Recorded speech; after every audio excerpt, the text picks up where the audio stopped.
પ્રાય ભક્તજનો સત્યવલ સાહેબ,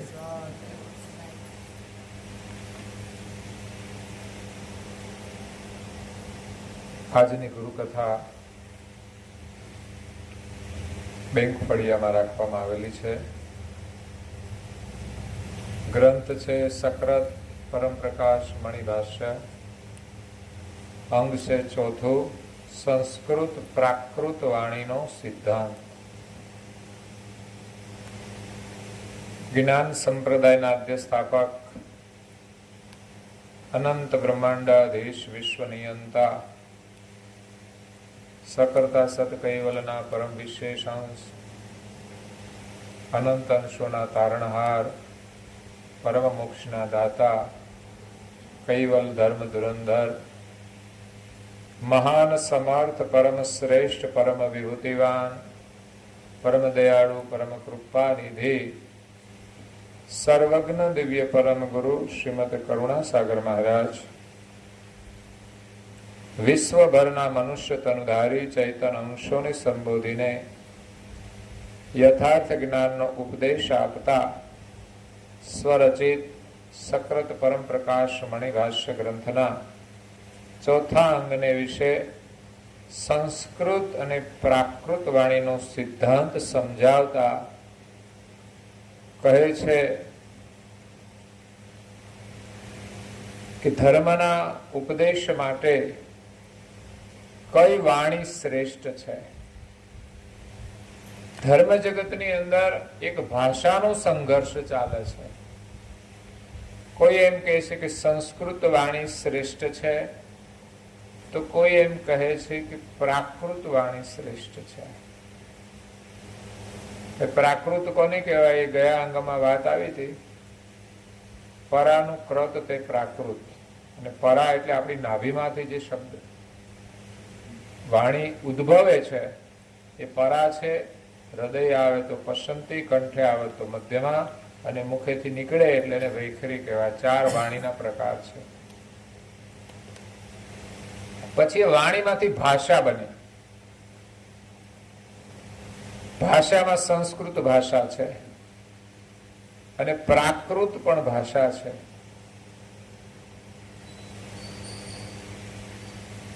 વચ્ચે ઘણા મહાપુરુષો થઈ ગયા જેમણે વાણીમાં જે ઉપદેશ આપ્યો એ પ્રાકૃત ભાષામાં આપ્યો, નહીં સંસ્કૃતમાં કે નહીં ગુજરાતીમાં કે નહીં હિન્દીમાં કે નહીં અંગ્રેજીમાં. એને પ્રાકૃત ભાષામાં ઉપદેશ આપ્યો. એની કોઈ એક ભાષા નથી. એમાં હિન્દીના શબ્દો હોય, ગુજરાતીના પણ હોય, અને વળી કોઈ અંગ્રેજીના આવી જાય. ઘણી ચોપાઈઓ છે મહાપુરુષોની. તો એ ચોપાઈ કઈ ભાષામાં એમણે કહી છે? તો કે પ્રાકૃત ભાષામાં. પ્રાકૃત ભાષા કોને કહેવાય? કે જે વસ્તુને આપણે સમજવાની છે, એનો અર્થ આપણને સમજાય, એની પ્રાકૃત ભાષા કહેવાય. કરુણાસાગર મહારાજ શ્રી કહે છે કે પ્રાકૃત ભાષા શ્રેષ્ઠ છે.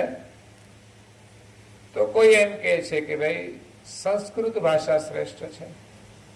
આ ભાષાની દ્રષ્ટિએ સંસ્કૃત છે, કારણ કે સંસ્કૃત ભાષામાંથી બીજી બધી ભાષાઓ બની છે. અને જેટલા મોટા ભાગના ધર્મગ્રંથો છે સંસ્કૃત ભાષામાં છે. એ જોઈને સંસ્કૃત ભાષાને શ્રેષ્ઠ કહે છે. પણ એવું નથી કે સંસ્કૃત ભાષામાં જ જ્ઞાન હોય. સંસ્કૃતનો કોઈ ગુજરાતી કરે ને ગુજરાતીમાં લોકોને આપે તો ગુજરાતી પણ શ્રેષ્ઠ કહેવાય. એ જ જ્ઞાન અંગ્રેજીમાં આપવામાં આવે તો એ પણ શ્રેષ્ઠ થઈ જાય છે. એટલે કોઈ પણ ભાષામાં માણસ બોલે એનું મહત્વ નથી, પણ એ સારું બોલે મહત્વનું છે ને. પછી ગુજરાતીમાં બોલે તોય ભલે, અંગ્રેજીમાં બોલે તોય ભલે, અને સંસ્કૃતમાં બોલે તોય ભલે. એટલે કે સંસ્કૃતની અંદર ઘણા બધા વિદ્વાન પુરુષો થયા છે. એમણે ધર્મગ્રંથો રચ્યા અને જ્ઞાન પણ આપ્યું. એટલે એને સંસ્કારિત ભાષા માનવામાં આવી છે. સમજ પડે છે? અને બીજી બધી ભાષામાં તમે જુઓ તો લોકો જેમ તેમ બોલતા હોય. બધી ભાષામાં બધું હોય છે. ત્યારે સંસ્કૃત ભાષા એવી છે, થોડી સંસ્કારિત ભાષા છે, એટલે ભાષા જે શીખે એનામાં થોડો વિવેક તો હોય છે. પણ અહીંયા કરુણાસાગર મહારાજ પ્રાકૃત ભાષાને મહત્વ આપે છે કે સંસ્કૃત ભાષા છે અને પ્રાકૃત ભાષા છે. કોઈ કહે છે કે પ્રાકૃતમાં તો અજ્ઞાન છે અને વ્યાકરણમાં તો જ્ઞાન છે. તો પાછું વ્યાકરણ પણ શ્રેષ્ઠ માનવામાં આવ્યું કે વ્યાકરણ વિના બધું નકામું. અચરતભાઈ ક્યાં વ્યાકરણ ભણવા ગયા હતા? ભગવાનની ભક્તિ કરીને કલ્યાણ કરી લીધું ને. વ્યાકરણ તો એક બાજુ પડી રહ્યું. એટલે કરુણાસાગર બાપજી કહે છે કે પ્રાકૃત ભાષા શ્રેષ્ઠ છે. વ્યાકરણ શા માટે છે એ સમજવાનું છે. વ્યાકરણનું મહત્વ છે. તમારે ભણવું હોય તો વ્યાકરણ ભણવું. ભણ્યા છો કે નહીં? ના ભણ્યા કે છે એટલે નોકરી ના મળી. વ્યાકરણ શા માટે છે એનું પણ પરમ ગુરુએ જવાબ આપ્યો છે. હવે અહીંયા ભાષાનું મહત્વ શું છે કે જ્ઞાન અને અજ્ઞાન. એમ કે છે કે વ્યાકરણ ની અંદર જ્ઞાન છે અને પ્રાકૃતમાં અજ્ઞાન છે. એનો કહેવાનો મતલબ કે વ્યાકરણ વિના જ્ઞાન મળે નહીં. લોકોને વ્યાકરણ વગર અમુક બાબતની સમજણ ના પડે, પણ એક ભાષાની સમજ ન પડે.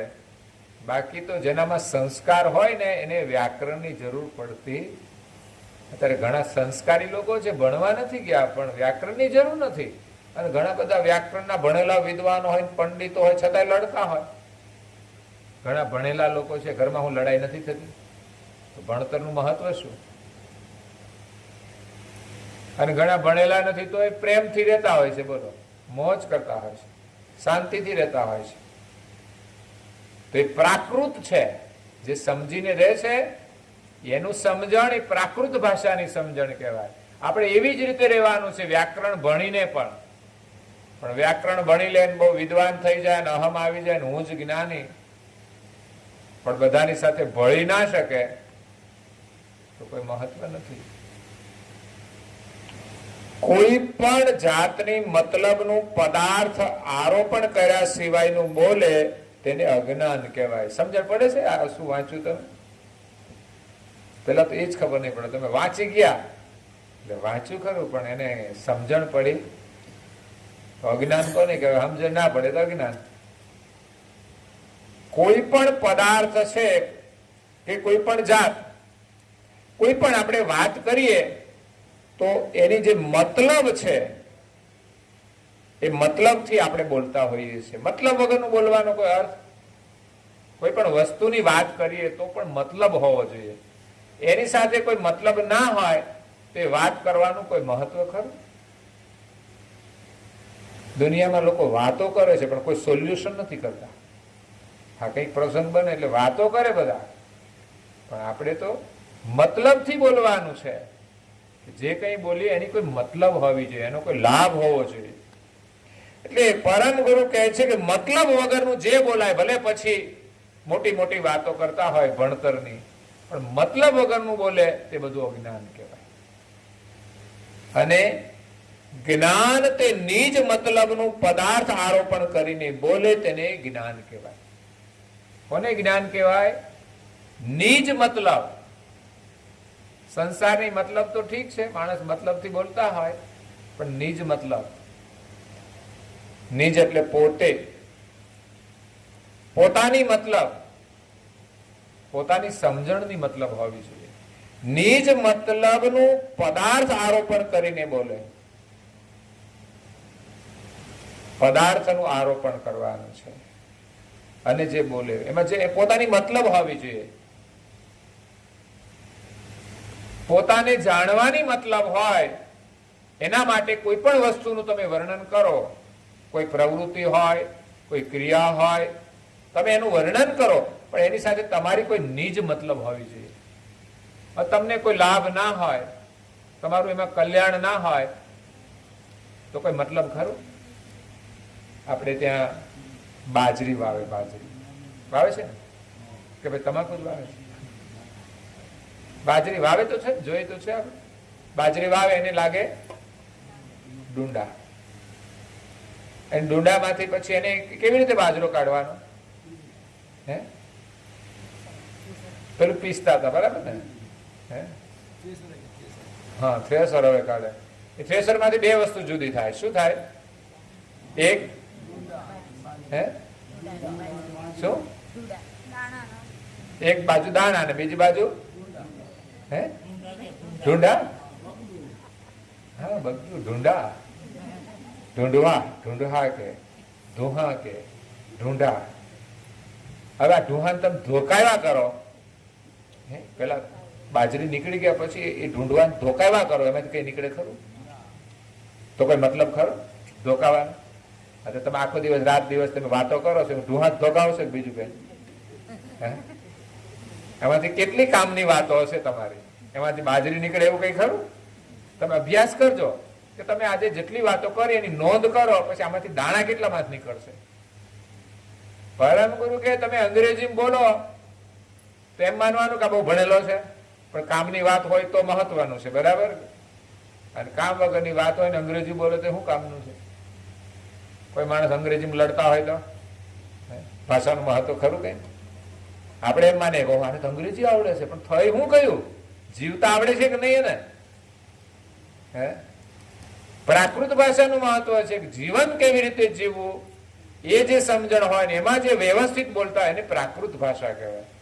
બાકી તો સંસ્કૃત બોલો કે દેવવાણી બોલો, એટલે નિજ મતલબનું આરોપણ કરીને બોલે એને જ્ઞાન કહેવાય, અને નિજ મતલબની સિવાયનું જે કંઈ બોલે એને અજ્ઞાન કહેવાય. પછી વ્યાકરણ હોય તોય ભલે કે કોઈ પણ ભાષા હોય, નિજ મતલબથી બોલવાનું છે, એ સિવાય એક શબ્દ ઉચ્ચારવાનો નથી, નહીં તો બધું અજ્ઞાન. આ બધા ઘરમાં ડખા છે ને જે અજ્ઞાનતા, નિજ મતલબ વગર જ બોલાય છે, મતલબ વગરનું. અહીંની વાત અહીંયા, અહીંની વાત અહીંયા, આ મતલબ વગરની વાત. તો પરમ ગુરુ કહે છે કે બાળક જે રડે છે એનું પ્રાકૃત છે, એનું રોવાનું પ્રાકૃત છે. પ્રાકૃત ભાષાને પરમ ગુરુએ શ્રેષ્ઠ કહી કે જે બાળક રડે છે એ રડવું એ પણ એક ભાષા છે. કોઈ પણ માણસ ઘરમાં રડતું હોય એટલે આપણે એમ કહીએ શું દુઃખ છે, એ રડવાની એક ભાષા છે, નહીં તો કોઈ રડે. તો બાળક રડે છે એ બોલી શકતું નથી, એ સમયે રડે છે તો એ કંઈક કહેવા માંગે છે ને. એને ભૂખ લાગી હોય તો રડે, એટલે માં સમજી જાય કે કેમ રડે છે. તો એનું બોલવું એ પ્રાકૃત છે, એને પ્રાકૃત કહેવાય. એને મતલબ છે ભૂખ લાગી છે, કાં તો માતાની યાદ આવે તો પણ રડે, એના વિયોગમાં પણ રડે, કાં તો પેટમાં દુખતું હોય તો રડે. કઈ પણ કારણ હોય છે, biના કારણે રડતું. અને આપણે તો લોકો કારણ વગરના રડતા હોય. તો બાળકનું રડવું તે પ્રાકૃત, તે પણ દર્દ, દુઃખ, ક્ષુધા કે માતૃશ્રી રૂપી પદાર્થનું આરોપણ કરીને જ રડે છે. બાળકના રડવામાં કંઈક આરોપણ છે. શું છે? તો કે દુઃખ છે, કોઈ દર્દ છે, કોઈ ભૂખ છે, અને કાં તો માતૃશ્રીનો વિયોગ હોય તો પણ રડે. સ્કૂલે ના જવું હોય તો રડે, કારણ છે. તે પણ અજ્ઞાન ન જાણવું. બાળક રડે છે તે અજ્ઞાન નથી. અને વ્યાકરણ પણ કશો પદાર્થ આરોપણ કરીને જે બોલે છે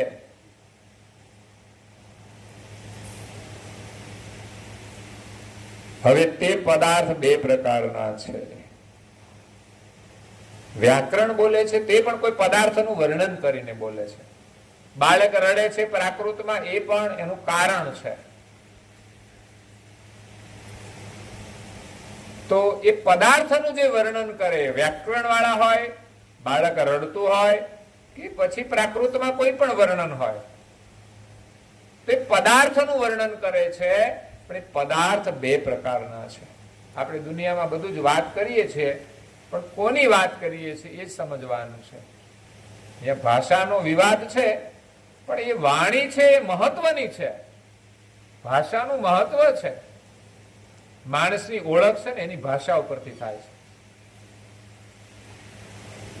ભાષા એટલે માત્ર અંગ્રેજી ગુજરાતી નહીં, એ જે બોલે છે ને એ એક ભાષા છે. ઘણા લોકો બોલતા હોય તો એ ભાષામાં વિવેક હોય. કોઈ પણ ભાષા હોય એમની પોતાની, પણ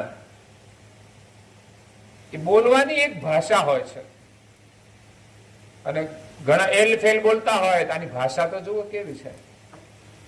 એમ નથી કેતા આપણે બોલવાની ભાષા.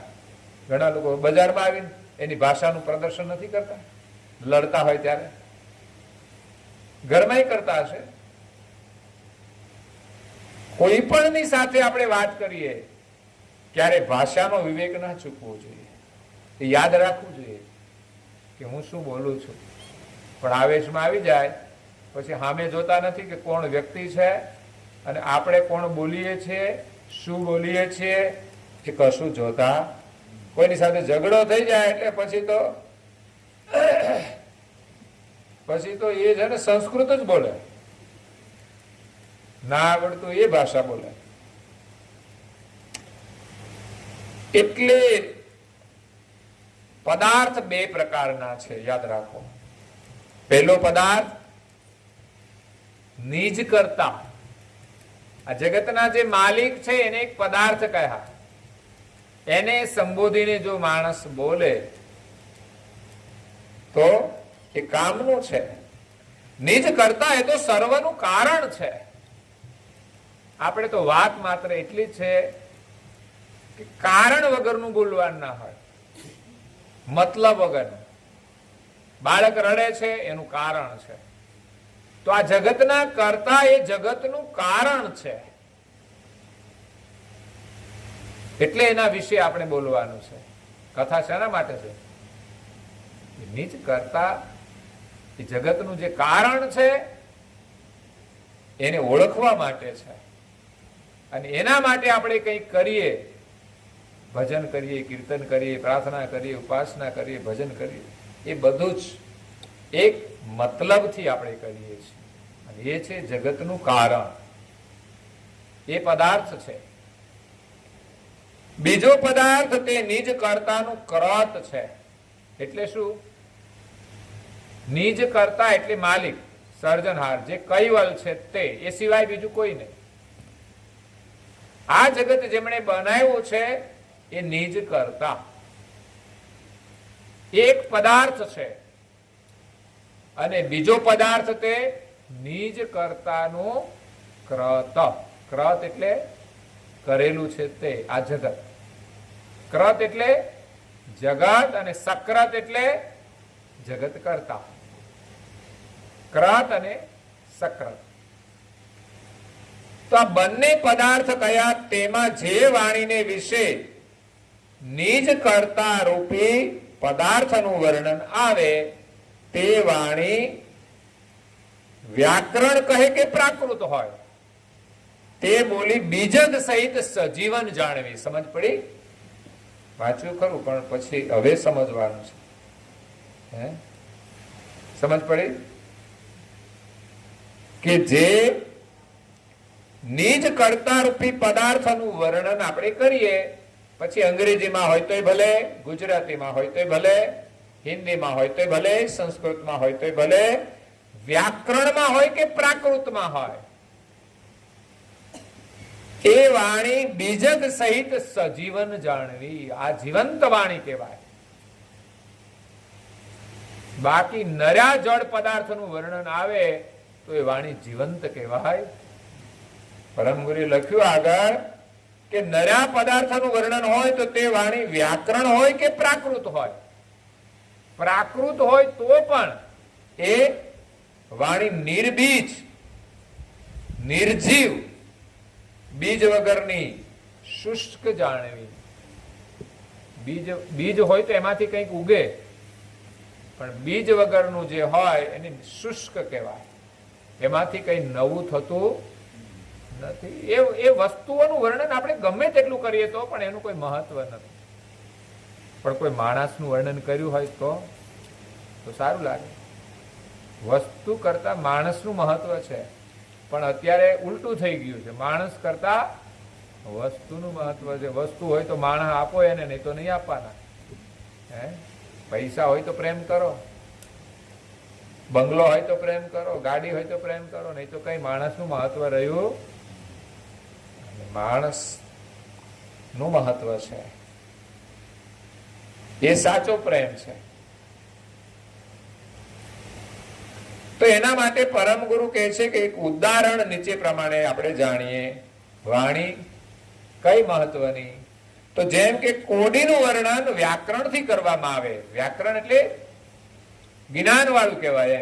એમ લોકો માને છે કે વ્યાકરણ જેને આવડે એ જ્ઞાની હોય, બુદ્ધિશાળી હોય, એને જ વ્યાકરણ આવડે. બાકી ખબર પડે, બાકી ઝોકા ખાવા ના આવે. વ્યાકરણ સમજવું હોય તો બુદ્ધિશાળી લોકો વ્યાકરણ સમજી શકે. એ જો સંસ્કૃત ભાષા આપણે સમજવી હોય ને, તો વ્યાકરણ સમજ્યા વગર સંસ્કૃતની ખબર પડે નહીં.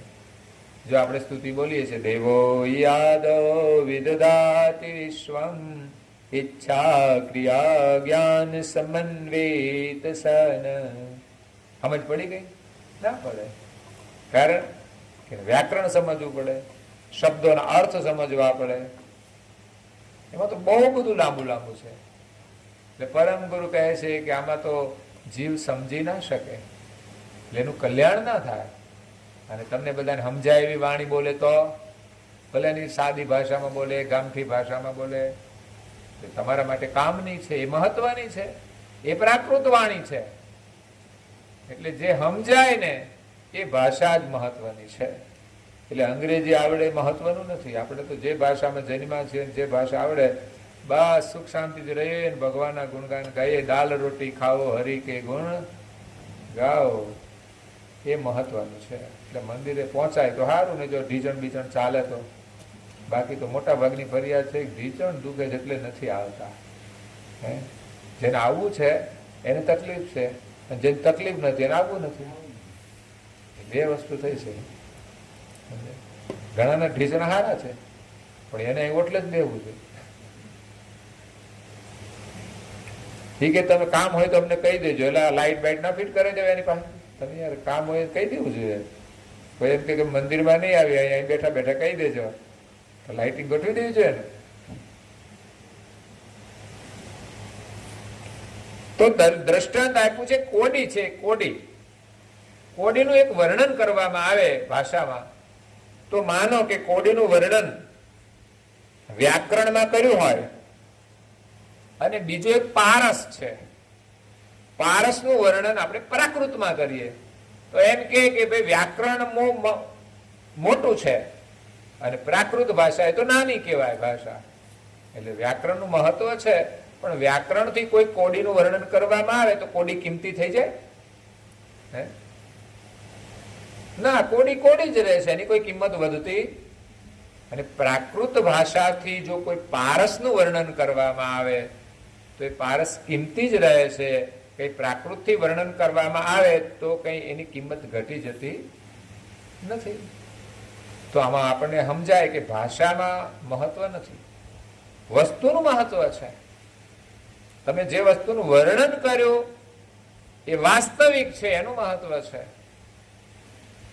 એટલે એ રીતે જોતા તો વ્યાકરણથી વર્ણન કરવા છતાંય કોડીની કિંમત કોડીની જ રહે છે, અને પ્રાકૃત ભાષાથી પારસનું વર્ણન કરવામાં આવે તો પ્રાકૃત ભાષાનો પારસ કિંમતી નીકળે છે. એવું એક બીજું દાખલો આપ્યો, કદાચ આમાં ના સમજણ પડે તો કોઈ પતિવ્રતા સ્ત્રી છે, બધી પતિવ્રતા જ છે, પણ કોઈ પત્નીનો પતિ પરદેશ ગયો છે, કોઈને ગયા હોય તો એને લાગુ પડે. એ પતિવ્રતા સ્ત્રી પરદેશ, એમનો પતિ ગયો છે. હવે એમના પરદેશનું વર્ણન કોઈ અહીંયા આવીને કરે વ્યાકરણમાં, પણ એના માટે એ કામનું નથી. અમેરિકાનું વર્ણન કરે કે ઓસ્ટ્રેલિયાનું કરે કે ન્યુઝીલેન્ડનું કરે, હા અહીંયા આ દેશમાં તો આમ છે તેમ છે, એ દેશનું આપણે મહત્વ નથી. પણ કોઈ એમના પતિની ખબર આપે, એનો સંદેશ આપે પ્રાકૃત ભાષામાં, તો એના માટે મહત્વનો છે. તમારા માટે દેશનું મહત્વ નથી, પણ જે વ્યક્તિ છે એનું મહત્વ છે ને.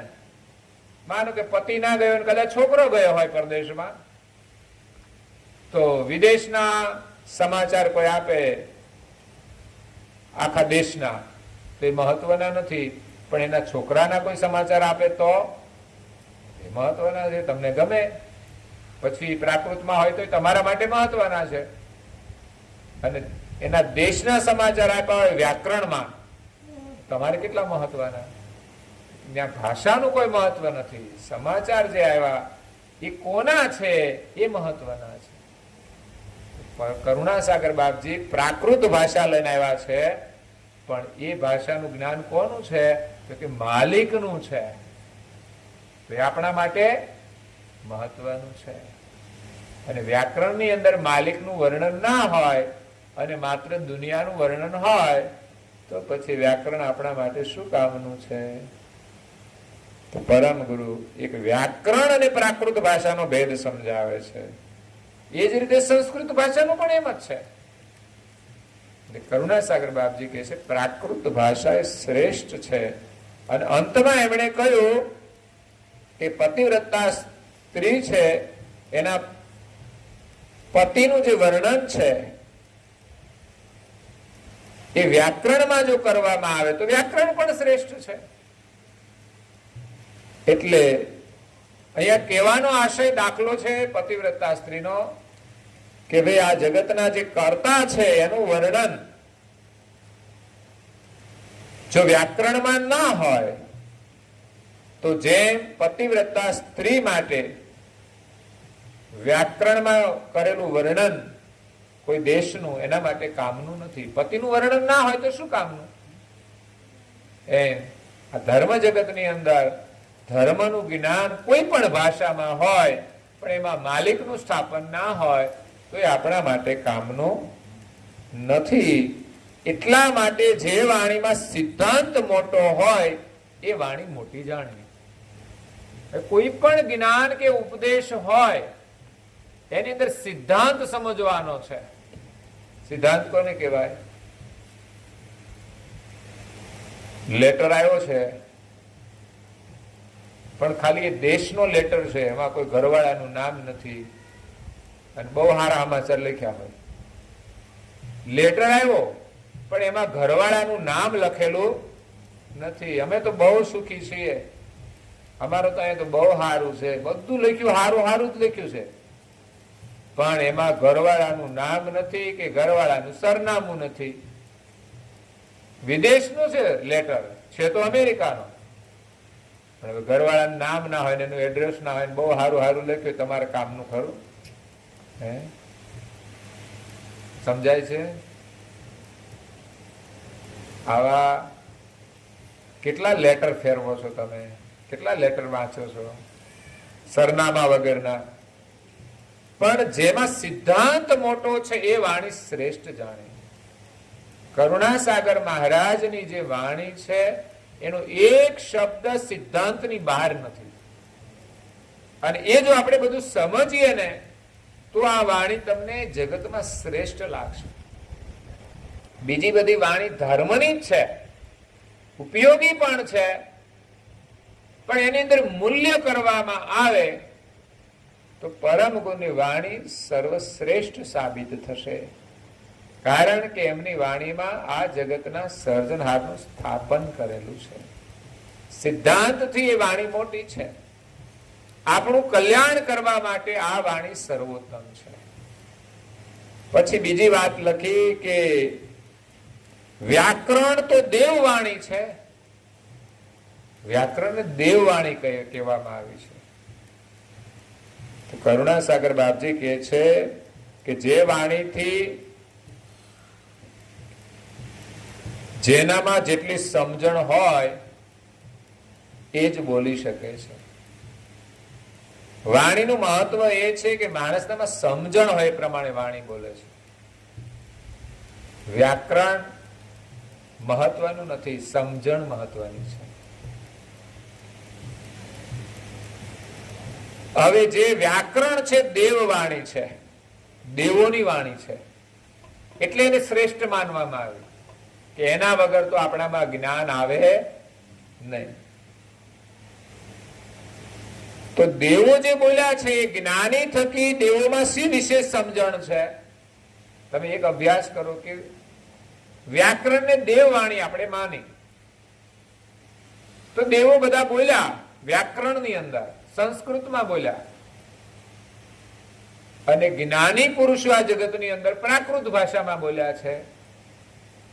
પણ તમે એનો અભ્યાસ કરો કે દેવોની રહેણી કહેણી કેવી છે અને જ્ઞાનીની રહેણી કહેણી કેવી છે. તો જ્ઞાની થકી દેવોની અંદર શું વિશેષ સમજણ છે? આપણે અભ્યાસ કરીએ જે જ્ઞાની સંતો થઈ ગયા એમની સમજણ કેવી છે અને દેવોની સમજણ કેવી છે, એમાં બહુ ફરક છે. દેવો ભલે વ્યાકરણમાં બોલ્યા હોય પણ એની સમજણ કેવી છે એ જોવાનું છે. દેવોના ચરિત્ર તમે જુઓ તો એમણે પ્રપંચ કર્યો છે. જ્યારે જ્ઞાની પુરુષો પ્રાકૃતમાં બોલ્યા એમની પાસે વ્યાકરણ નહોતું પણ એની સમજણ ઊંચી હતી. શબરીબાઈ ભણ્યા નહોતા કશું, ભીલ જ્ઞાતિમાં જન્મા, એક અક્ષર આવડતો નહોતો, પણ એ પ્રાકૃતમાં બધું બોલ્યા. એમને જે કઈ વ્યવહાર કર્યો પ્રાકૃતમાં કર્યો, તો એની સમજણ ઊંચી હતી. બાકી સાધુ સંતો એમને અછૂત ગણતા હતા કે આને તો અડાય નહીં, અડીએ તો અભડાઈ જઈએ. આ વ્યાકરણ વાળા છે ને એ અભડાઈ જાય. તો આપણને એમ થાય કે આ ધર્મ કામનો શું, બીજાથી અભડાઈ જાય. એવા વિદ્વાન પુરુષ આ દુનિયામાં છે, કોઈના હાથનું ખાતા નથી. કેમ તો કે આપણે અભડાઈ જઈએ, આ ના ખાવું જોઈએ. જેનું આચરણ સારું ના હોય એનું આપણે નહીં ખાવું જોઈએ. બાકી તો આચરણ જેનું સારું હોય એનું ખાવામાં કઈ વાંધો. તો દેવોની અંદર જ્ઞાની પુરુષો કરતા શું વિશેષ સમજણ હતી તે મોટું બોલ્યા હશે. દેવોનું ચરિત્ર અને ચિહ્ન એટલે એના ચિહ્નો, કર્મ અને ક્રિયા તો જ્ઞાનીના કરતા ઘણા જ નીચા છે. જ્ઞાની જેવું એ જીવન જીવ્યા નથી.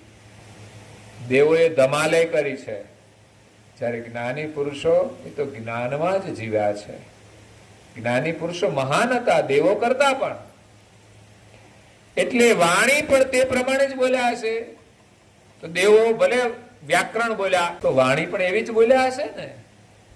અને સંતો જે થઈ ગયા એ પ્રાકૃત ભાષામાં બોલ્યા, એ ઉત્તમ જીવન જીવ્યા. તો જે માણસ ઉત્તમ જીવન જીવે એની વાણી પણ ઉત્તમ હોય. જે માણસ ઉત્તમ કર્મ કરે એની વાણી પણ ઉત્તમ હોય. વાણી મહત્વની છે કે જે ઉત્તમ જીવન જીવે એની વાણી ઉત્તમ હોય. માટે દેવનું સમજવું અને મોટાપણું તે જ્ઞાની કરતા શ્રેષ્ઠ નથી. જે દેવો છે એની સમજણ અને એનામાં જે મોટાપણું, વાણીનું જે મોટાપણું કહ્યું કે વ્યાકરણ વાણી તો દેવ વાણી છે એટલે મોટા છે, એમ દેવોને મોટા કર્યા. પણ ખરેખર જ્ઞાનીથી તેઓ શ્રેષ્ઠ નથી. દેવોની વાણી તે સિદ્ધાંત સી વિશેષ હશે. સિદ્ધાંતે જોવો તો દેવોની વાણી શ્રેષ્ઠ નથી જ્ઞાની પુરુષો કરતા. જયારે જ્ઞાની પુરુષે બધી સિદ્ધાંતની વાત કરી છે, એ બધું હરખું નથી કહ્યું એમણે કે બધા દેવ સરખા. વ્યાસ મુનિએ પુરાણ બનાવ્યા દેવવાણીના, પણ બધા ભગવાન કે છે. એક ભગવાન રહ્યા નહીં, એટલે પછી તો આપણે બધાને બેહાડવા પડે. એટલે પછી બધો ડખો ઉભો થાય. એને ખુદને જ દ્વિધા થઈ, દુઃખ થયું કે હવે મારે કોનું ભજન કરવાનું, ઘડીકાનું ઘડીકાનું ઘડીકાનું. એવી રીતે કઈ ભજન થાય નહીં. ઠીક છે, આપણે બે નામ લઈએ સારું છે, એનાથી દેવો ખુશ થાય, પણ કલ્યાણ થઈ શકે નહીં. એક નક્કી કરવું પડે. 8-10 ધણી નક્કી કરી દે અને પછી બધાને વારા પરથી મળ્યા કરે, એમાં એ સુખી થાય ના, સુખી ના થાય. એક હું બે માં ડખો થઈ જાય ઉભો, ઘડી કઈ જાય ઘડી કઈ જાય, પછી બે ધક્કો મારે ને કે જાઓ તમે ત્રીજા પાસે. એટલે પછી આ દુનિયામાં છે ને ભક્તિમાં પણ આવું જ થાય. પછી ધક્કા મારે લોકો કે જાઓ પેલા પણ જાઓ ત્યાં સારું હોય તો. ઘણા બે ચાર છોકરા હોય મા બાપ ને ધક્કા મારે, જાઓ પેલા ત્યાં મોટા ત્યાં. બહુ વાહવાહી કરે ને, મોટી તો બહુ સારી છે તો જાઓ મોટી પાસે. હે એટલે દેવવાણી નું અધિકપણું અમને ના દેખાડશો, પરમ ગુરુ કે છે. અમે તો જે વાણી શ્રેષ્ઠ છે, સિદ્ધાંત જેનો શ્રેષ્ઠ છે એ જ શ્રેષ્ઠ. દેવ દેવ છે પણ એ વાણીનું વિશેષપણું નથી. વ્યાકરણ દેવવાણી કહો છો પણ દેવના લોકોનું બોલવું એ દેવના માટે પ્રાકૃત છે. જોકે જે દેશની ભાષા હોય એ ભાષા એનો વ્યવહાર ચલાવવા માટે તો એ જ એના માટે જરૂરી છે, એટલે એને પ્રાકૃત કહેવાય. મેં પેલા પણ કહ્યું કે વિદેશમાં અંગ્રેજી બોલે છે તો એને પાણીની જરૂર હોય તો એને પાણીની ખબર ના પડે, પાણી ના બોલે, એ શું બોલે? હે શું બોલે? તમને આવડી ગયું લાગે છે બધું અંગ્રેજી. વોટર, પછી એમાં વોટર બોલે ડોટર બોલે ખબર ના પડે. હે એટલે એનું એ પ્રાકૃત કહેવાય. એ ઇંગ્લિશ બોલે પણ ઇંગ્લિશ નું મહત્વ નથી, પણ એને તો મતલબ પાણીથી છે, જળથી છે. આપણે એને પાણી કહીએ છીએ જળને, એ લોકો વોટર કહે છે. અને સંસ્કૃતમાં વળી એને જલ કહેતા છે. તો અલગ અલગ ભાષા બોલે એનું કોઈ મતલબ નથી, પણ એને જે બોલવાનું છે પ્રાકૃત કહેવાય. જે કાર્ય આપણે કરવું છે એ ભાષાથી અલગ હોય છે. પાણી એક મુદ્દો છે પણ ભાષાઓ બધી અલગ અલગ છે. આપણા દેશમાં કેટલી ભાષાઓ છે તમે જુઓ, એક એક રાજ્યની અલગ અલગ ભાષા, પણ એક જ સરખું કાર્ય બધા કરે છે, ખાવાનું પીવાનું હરવાનું ફરવાનું, પણ ભાષા તો બધાની અલગ. પણ અંદરનો જે આશય છે એ તો બધામાં સરખો છે. તો આશય છે પ્રાકૃત કહેવાય. સમજ પડી? એને પ્રાકૃત કહેવાય. તો પરમ ગુરુ કે છે દેવો જે બોલે છે ભલે દેવવાણી હોય પણ એ મૂળ તો પ્રાકૃત જ બોલે છે. એટલે કરુણાસાગર મહારાજ કે છે કોઈ પણ ભાષા હોય એની મૂળ ભાષા પ્રાકૃત છે. જે કામ કરવું હોય, દેવોની ભાષા બોલો તોય ભલે, મનુષ્યની ભાષા બોલો તોય ભલે, અને પ્રાણીઓ બોલે જ છે ને, ભે ભે કરે, કંઈક તો બોલતા જ હશે ને. એની અંદર કોઈ મતલબ તો છે ને, ચે ચે કરે, એને ખબર પડી જાય. કાગડો કો કા કરે, કાગડો તો 10 જાતની ભાષા બોલતો હોય. હું જોઉં છું કાગડાને નાખો ને તો એક કાગડો કઈ કરતો એમ કરતો હોય. લે મેં કીધું આમાં અલગ અલગ ભાષા છે. હું બડી કહું સાંભળ્યા છે કાગડાને? હે તમારા ઘરમાં એ નહીં બોલતા હોય? હવે સમજી ગયા તમે કેટલી ભાષા બોલતા હોય. એટલે દરેક દેશનું બોલવું જુદું જુદું છે. એ પોતપોતાના દેશનું પ્રાકૃત કહેવાય. જાપાનની ભાષા જુદી, જર્મનની ભાષા જુદી, બધાની પોતપોતાની ભાષા છે, પણ એ પ્રાકૃત કહેવાય. મૂળ બસ મહત્વ પ્રાકૃતનું છે. તેમ વ્યાકરણ પણ દેવ લોકમાં દેવનું પ્રાકૃત જાણવું. ભલે વ્યાકરણ બોલ્યા હોય પણ દેવ લોકનું તો પ્રાકૃત જ કહેવાય. મૂળ પ્રાકૃત વગર કોઈ ભાષા સંભવ નથી, વ્યાકરણ પણ સંભવ નથી. હવે સર્વવાણીનો સિદ્ધાંત તે જે બોલીમાં પદાર્થનો અર્થ સમજવો છે. વ્યાકરણ શા માટે? તો કે બીજી ભાષા હોય એને આપણે સમજવી હોય તો વ્યાકરણ ભણવું પડે, તો એની ભાષા આપણને સમજાય, નહીં તો ખબર પડે. એટલે જે દેશનું બોલવું તે તેના દેશમાં સર્વ સમજાય છે. તો વ્યાકરણનો અધિકપણું શું જાણી શકાય? માટે કાર્ય પદાર્થ પક્ષે તો પ્રાકૃત ભાષા સુલભ છે. પ્રાકૃત એટલે જેની જે ભાષા હોય આપણી જે સમજણ છે ને, વસ્તુને આપણે સમજીએ, એ આપણી પ્રાકૃત ભાષા છે. અને પરમ ગુરુએ કહ્યું કે જેમાં માલિકનું સ્થાપન હોય એ ભાષા શ્રેષ્ઠ છે. પદાર્થનું વર્ણન કરવામાં આવે તો આખી જિંદગી આપણે પદાર્થની વાતો કરીને ચાલ્યા જવાના, આપણું કઈ કલ્યાણ થવાનું નથી. એટલે બહુ વાતો બિનજરૂરી ઓછી કરવી. ઘરમાં કઈક લાવ્યા હોય તો 17 જગ્યાએ કહીએ આપણે, હું આ લાવી, હું આ લાવી. એટલે લાવ્યા તો શું થઈ ગયું? એમાં કઈ તમે બીજું કઈ નવીન લાવ્યા નથી. બીજું પદાર્થ છે, વાપરો તમે. પછી ખબર પડશે પડોશી માગવા આવશે, ત્યાર પાછું વકડા પણ થશે. એક વાર આપશે, બીજી વાર ને ત્રીજી વાર માગવા આવશે કે ખરાબ થઈ ગયું. પદાર્થનું વર્ણન આપણે બહુ નહીં કરવાનું. એમાં બહુ રસ નહીં કે આ લાવ્યા તો શું થઈ ગયું. મોટી ગાડી લાવ્યા, એમાં પછી એક્સિડન્ટ થાય ત્યારે ખબર કાઢવા પડે. વસ્તુ છે બધી, એનો બહુ મહિમા નહીં ગાવાનો. પણ જે ઘરવાળા હાંકતા હોય ને એનો મહિમા ગાવાનો પાછો. અમારા ઘરવાળા તો અમારા જ ઘરવાળા, એને તો તમારે એના જેવા તો કોઈ જ નહીં. એનો મહિમા છે. કારણ કે તમને ખવડાવે તો એના જેવા બીજા કોઈ હોય જ નહીં. તમને હાચવે છે, બહુ મોટી એની સેવા કહેવાય. બાકી આ હાચવે કોણ? ઉપાધિ. એટલે એનો મહિમા છે. એટલે ચૈતન્યને મહત્વ આપવું, જળને નહીં. જળ વસ્તુ માટે ક્યારેય કોઈની સાથે લડવું નહીં. અને સંસારમાં એ પરિવાર, કુટુંબ બધા જ છે. બધા જ અહીં નહીં રહી જવાના, છૂટા પડી જવાના. પણ માલિક અંતે આપણા છે. આ જન્મે નહીં તો બીજા જન્મે પણ એ આપણા છે. એનું આપણે ભજન કરવાનું, એના મતલબથી જીવવાનું. સિવાય જીવવાનો કોઈ અર્થ છે? બોલો તો પણ એના માટે જ બોલજો. પરમ ગુરુએ વાણીનું મહત્વ બતાવ્યું છે. બોલવાનું તો બસ મતલબથી બોલવાનું, મતલબ વગરનું બોલવાનું. આગળ પરમ ગુરુ જે પ્રશ્ન કર્યો છે એ પ્રશ્ન અને એનો જવાબ પણ આપશે, અને આપણે એને ચિંતન કરીશું. અત્યારે સમય થાય છે તો અહીંયા કથાને આપણે વિરામ આપીએ છીએ. અસ્તુ સત કૈવલ સાહેબ.